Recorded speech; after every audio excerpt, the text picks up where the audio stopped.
Hey guys, we're back in the workshop and today I've got a special project for you. Today we are going to forge an outdoorsman, huntsman kind of knife in the forge, and we are not going to stonewash it and we are not going to rock pattern it. We maybe do a little bit of sandblasting, but first let's light the forge and start forging.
The knife is now roughly forged. I will probably grind off a couple of bits. I haven't forged it true to scale or true to size, so we'll have to do some grinding afterwards. But now it's just sitting in the forge and it's cooling down slowly, so the steel will relieve some stresses and we have it later easier to work with the steel.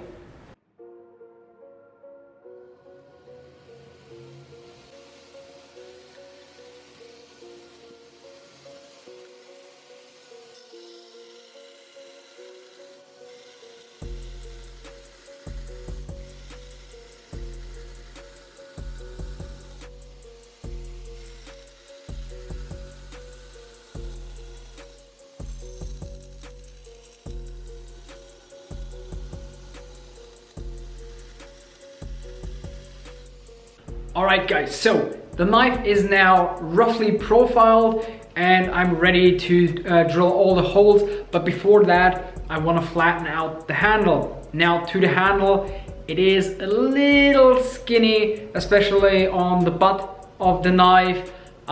Next time I have to be more careful with forging, and that's why also the knife turned out a little bit smaller, because I didn't have that much material right here to work with. But I will have that in mind next time when I'm forging, so I will keep that spot in mind. But as there's a saying, we don't destroy knives, we just make smaller knives. So that's what we're doing now, and I'm going to move now to the disc grinder and I'm going to flatten out the handle, so later on when we are gluing up this knife we'll have a really nice solid flat area where we can glue up.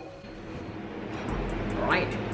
So the knife handle is now flattened and now I will do the pre-grind before the heat treatment, so we don't have to remove that much material after heat treatment. And I thought about making a switch, really long switch up here that will give the knife a really cool look, and I'm going to do that with my 10-inch hollow grind wheel. And then I'm going to do first of all a flat grind, and later on after the heat treat I'm then going to convex this edge, so this knife will be really suited for heavy duty chopping and all that kind of stuff.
The knife is now finished ground and I have sandblasted it.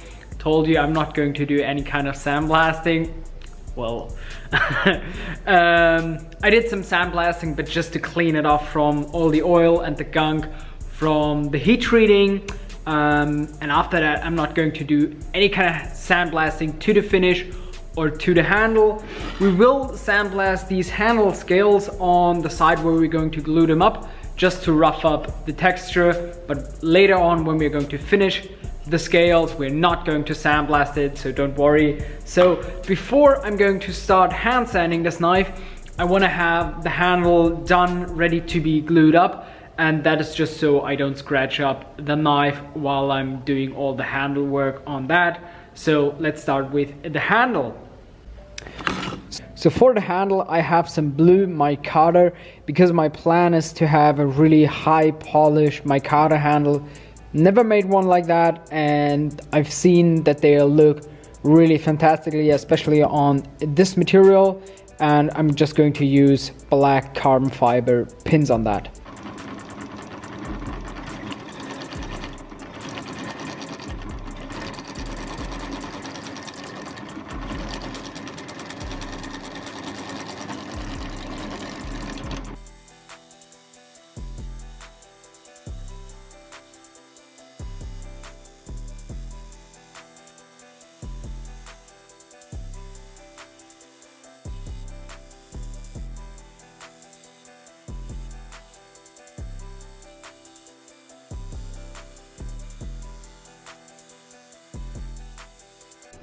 So I've just polished up this end piece here because I have to finish up this before I'm going to glue up the knife.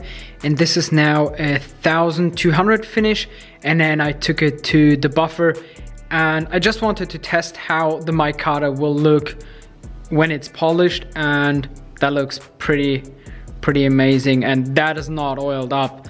So that is pretty cool, because normally you really have to oil up the micarta to look like that. But that's going to be the finish that I'm going for. So now I have the knife in my sanding block. It's just a piece of wood and a clamp. And now I'm just going to hand sand everything. First of all, I'm going to attack the swedge up here, and then I'm going to do the main bevel.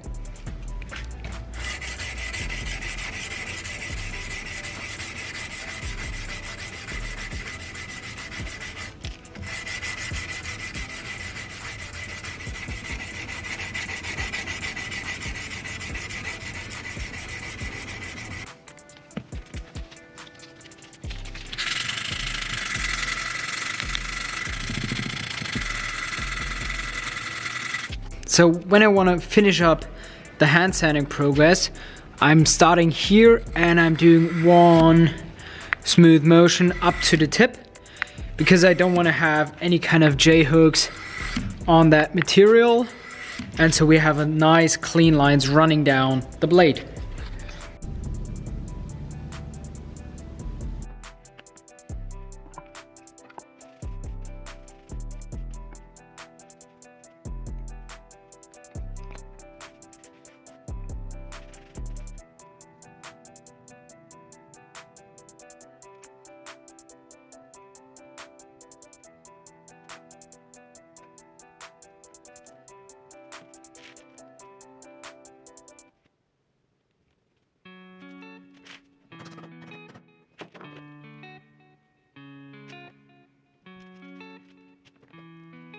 Alright guys, so the knife is now glued up and I have to wait 24 hours until the epoxy is cured, and after that I can start working on the handle. But we're going to do that in another part, in the second part, where we're going to finish up the whole knife.